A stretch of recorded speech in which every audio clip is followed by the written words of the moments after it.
But having said that, I've been the people around me. I'm so alhamdulillah so grateful for, because they're so encouraging. At first I was worried about what maybe my non-Muslim friends would say or think, and they've been amazing. They're like, it suits you. It looks good on you. You do you. You still look like our Khalida. You just, and what? It's the same as wearing a cap. It's the same as wearing a hat. You just, it's now my part of my identity. Wonderful. It's so wonderful to hear this wonderful story of transition that you've had, and it embodies you entirely, and you feel 100%, right? Yeah, it's not, I actually, someone asked me, with all the things that are going on in the world, do you feel like it's, inhibits you, hold you back? And I said, no, I find it quite empowering, actually. And that's wonderful to hear. Why would it? Why would it? We're in a society where we live in a cosmopolitan area. London is a cosmopolitan city. Luton, we have such a diverse background here. Everyone is different, and I think we all kind of accept one another. And I just hope the whole of the UK will be like that one day, because I know the whole of the UK isn't like that right now. I've been to places where I felt like, oh, it's a bit here, but it's all good. The more they see people like us, the more we become normalized, and it's like everyone else. And I love it. I absolutely love it. I feel very empowered wearing the hijab. And I've never had no issues at all. MashaAllah. And may that continue. May Allah protect you and keep him, his shield over you, MashaAllah, and keep you protected. Because you mentioned something very interesting. You said that, there are testing times across the country. Yeah. And for visibly Muslim women, even more so. Yeah. So you also spoke about Luton, and Luton, yes, where there is differences, but we're all kind of, we just get on with it. Yeah. When you're traveling across the country, do you feel this more safer in Luton, would you say, as a Muslim woman? I would say when you're in a cosmopolitan area, I would feel safer, because there's all walks of life. When you're in an area where you stand out, sometimes it can be a little bit daunting. But then I think, well, actually, if there's not, this is a place there needs to be more people like me. We need to be seen and we need to be heard. And I think a lot of people that don't understand, or if there's some sort of phobia, it's usually fear, right? And what does fear come from? The unknown. You don't know. It's just different. So then normalize it. Walk around like you. Look, I'm like everyone else. I speak the same. I act the same. We bleed the same blood. We just look different. And what? You embody what you want to see in the world, and people gravitate and be like, okay, I'm going to associate this person with this. And if you bring yourself out in a way that's positive to the world, then they will associate who you are, what you represent, with positivity. Absolutely. And so do you feel that you have an added responsibility now, more so as being visibly Muslim in hijab, in the spaces that you're in? It's a lot. To put the responsibility, it's a lot, but I know what you're saying. I do know what you're saying. Yeah, I guess there is a responsibility to give it a positive, make it positive, For the longest, I think the West saw it as a suppressive thing. And it's never been meant to be suppressive. If anything, it's more empowering. It's the narrative that's been twisted, and the narrative has been manipulated. Yeah. And I think that's where we need to reclaim, or like our sisters need to reclaim that narrative, and re-represent it. And we are seeing Muslim women in so many different spaces who are wearing their hijab in the world of the sports arena, the media arena. It's amazing, isn't it? Science, and everywhere. Absolutely everywhere. It's funny you should say this. I was speaking with my friend Shanaz, who you know, and she was talking about her daughter's graduation. And her daughter went down the medical field. I think she's gone into dentistry. Yes. And she was saying at the graduation there were a lot of women, ethnic minorities, and hijab wearing women, and it was really lovely to see. There was hardly any men, and there was a lot of ethnic minorities that were, in the area of dentistry. Okay, so there's a lot of women see. actually going into sciences. Absolutely. And I just thought that's really nice to hear. It's really nice. It's nice to know that we're being represented, and we're doing so well and thriving. Indeed. You know? And it's encouraging as well, and encouraging for young girls who want to venture in the area or in the field of STEM. Yes. So, and that there is a space for them. And STEM is science, technology. I think it's engineering. And oh my God, what does M stand for? Right, I'll tell you now. I'm going to look it up while you can. Everybody knows what the M. Is it medicine? It might be. It could be. Yeah, if anybody knows, but it's really, and we do need to put the spotlight on STEM, and why it's important to kind of encourage women and girls to venture in this pathway, and that there is space for them to do so. Folks, the time's 10:41. I'm joined by Khalida Ahmed. You're listening to the Urban Kube Show with me, Shemiza. We are kind of now at the tail end of the show. If you've got any questions, feel free to throw them over, and we'll be happy to answer them.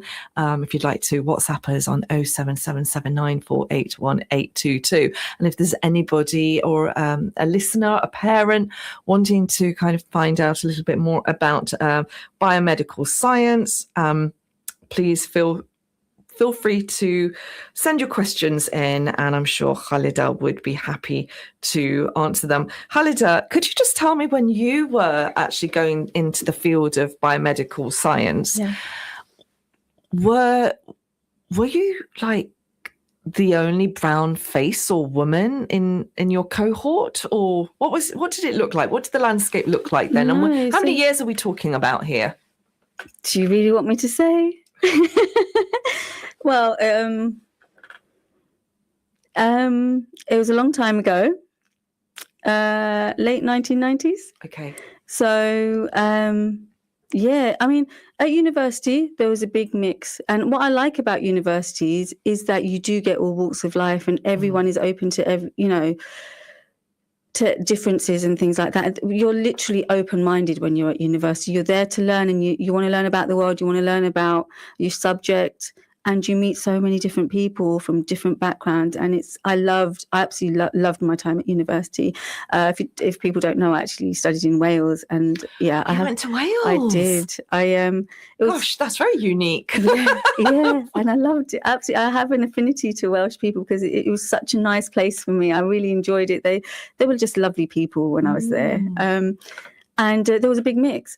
But when we went into the workplace, you'd be surprised. In hematology, in the laboratory, it was actually female heavy. It was a lot of women that were actually working within the lab. So so sciences aren't just for men; they're for everyone.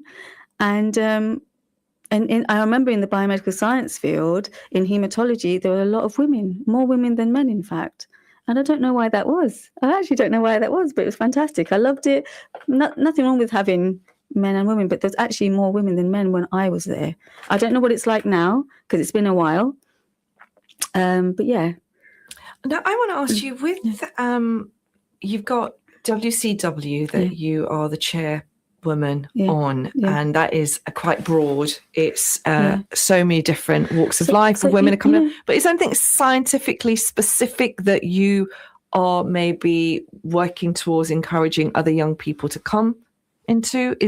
Am I throwing something at you here, or would you be interested in doing something like that?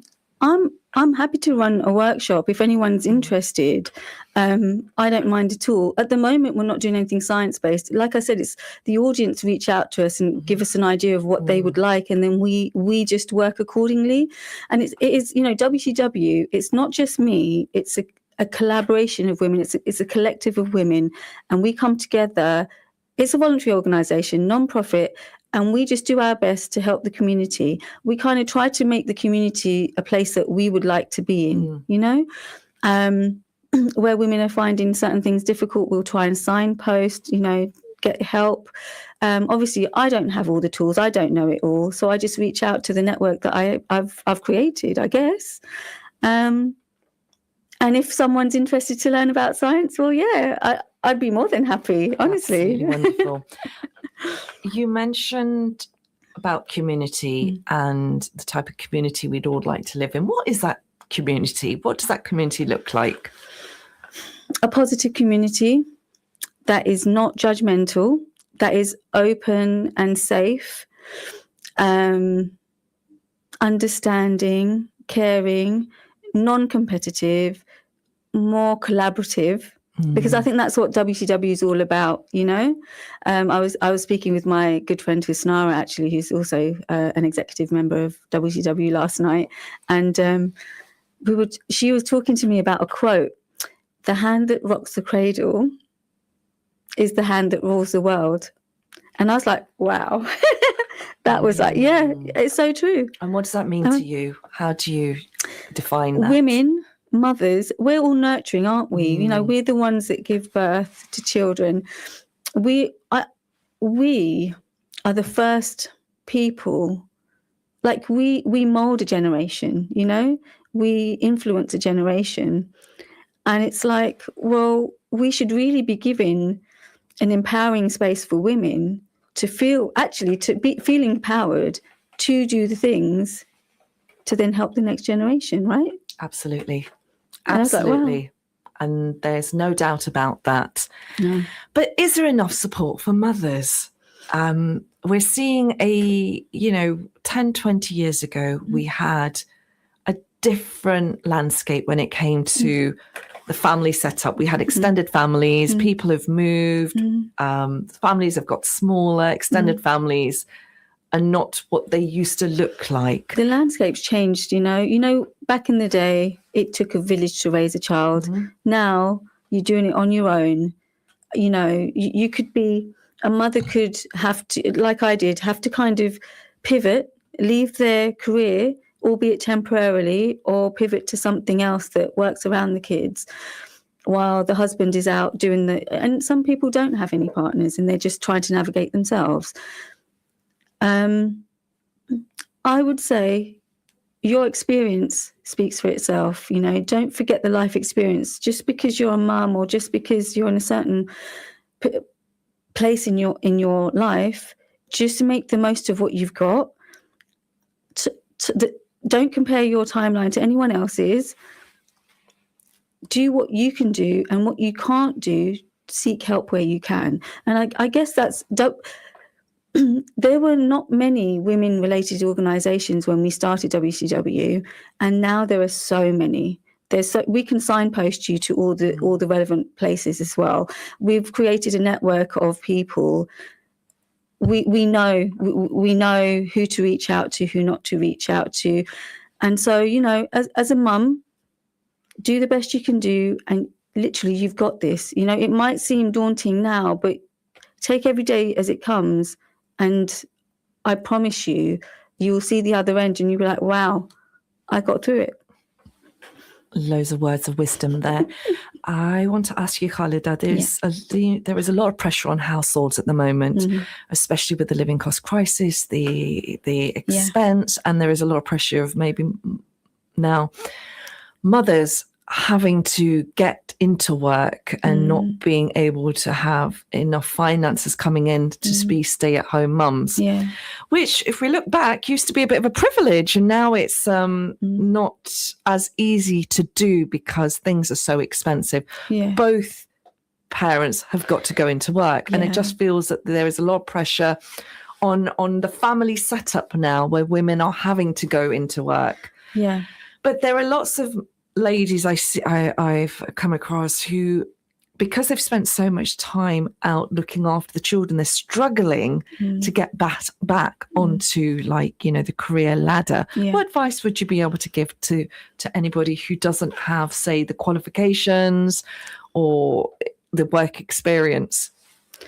Depending on what their field is if you've got a specific field, maybe reach out to your old colleagues your old bosses, Okay. someone from your past that knows you can, be a really good reference.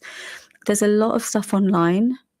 Like I said, reach out to organizations as well. There are quite a few organizations that are helping that a lot of things new popping up in Luton in particular. And it's just about talking to the right people. Genuinely, it's about talking to the right people. And don't forget, you raising kids and being out of the workforce, you've been the CEO and you've managed that household for however long. You've had to do it all. And so if you can cope doing that, you can cope if anything, I think it's easier to be out in the world than it is to be looking after a little one, a little human. Absolutely. Don't you think? Oh my goodness. You've been able to do that, you can conquer anything, honestly. You've got management skills right there. You can multitask. You know what I mean? You have. It's actually then interpreting that onto a CV and and that's where the barrier is. Like, it's easy to say to somebody, oh, you've got these skills, which they have, but how do you transfer those skills onto a CV? So that could be a workshop we could run. Yeah, absolutely. Yeah, helping mums get back into the workforce, helping them with their CVs. And again, there are, like I said, there are a few organisations that are popping up. If you do a search online, you'll be able to find things. And you know what's fantastic is literally you have everything at the palm of your hand now, literally on your phone, everything on the palm of your hand.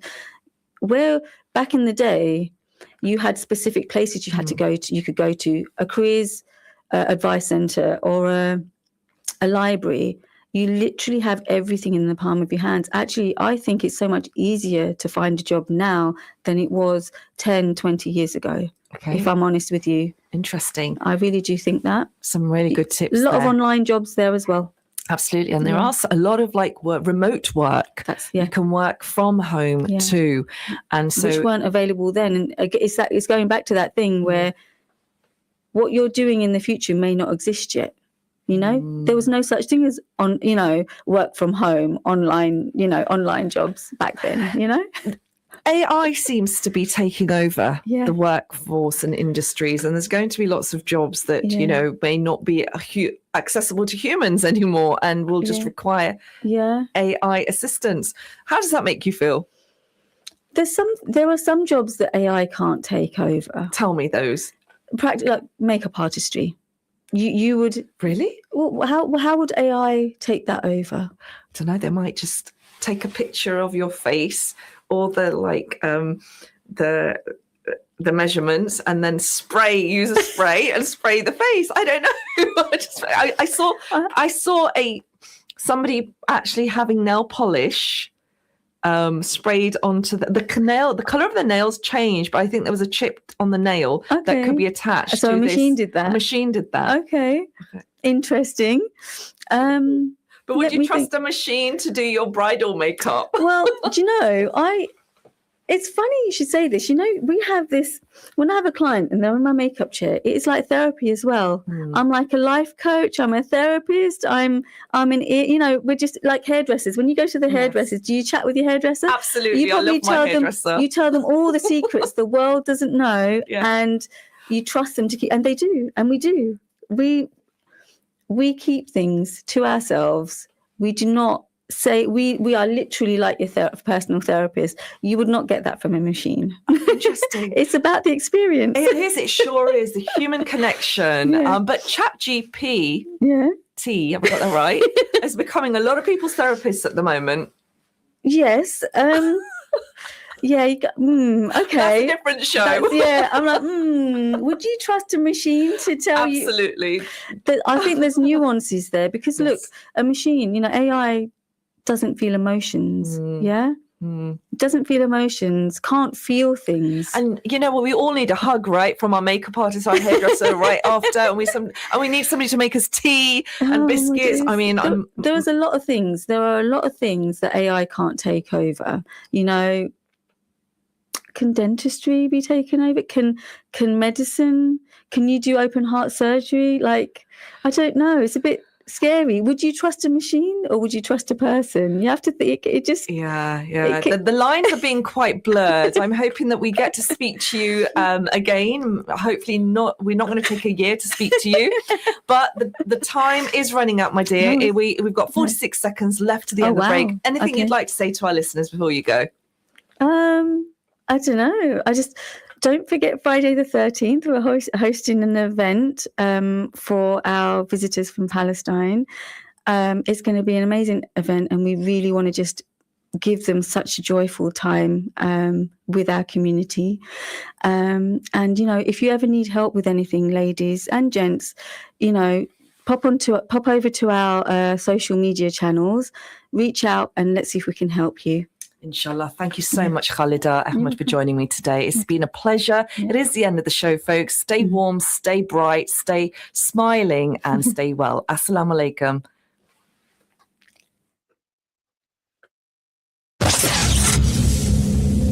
Coming up next, Awaz-e-Haq with Hafiz Ijaz.